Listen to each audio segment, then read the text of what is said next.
So, are you filming right now? Hi, I'm Jackie Meier. I've been working on these paintings for the last couple years. I'm working both putting the paint on and pulling the paint off, which is different than how I used to work. So it's really opened up a lot more space in the painting.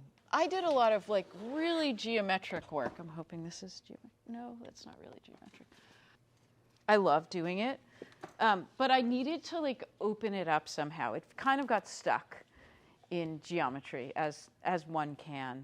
And so I went on a residency to the Virginia Creative Center for the Arts, and I decided to really work on brushstroke. I took the time there to just work on brushstrokes and try to figure out how to incorporate that into my work. Then I had a little crisis because I was doing these two very different kinds of work, and I knew that I didn't want to end up here, but I knew that I didn't want to be here anymore. So I had to try to figure out how to put them together. And I started doing these curved shapes, but I couldn't figure out how to get the straight lines in.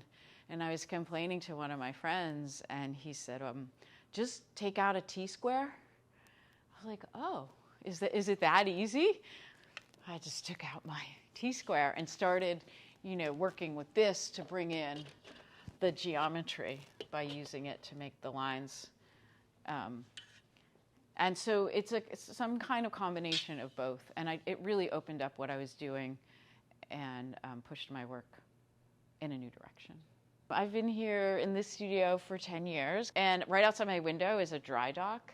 There's no boat in it right now, but you can see the geometric structures and then the organic curves of all the wires and chains and cranes, and it just influences me in a way that I can't even kind of put words on.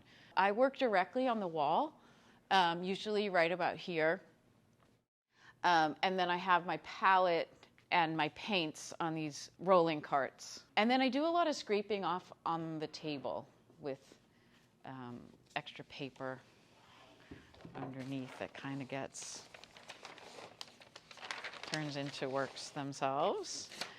So I'm still kind of playing around with the brushstroke and trying to understand how that fits into everything else. Because it's a contrast to like these really hard-edged solid shapes.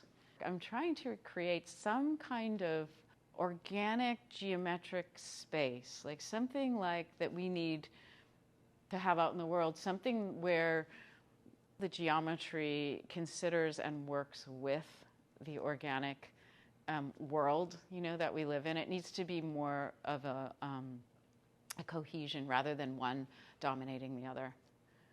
So I think I'm trying to push these two things together to have them work in a more symbiotic way.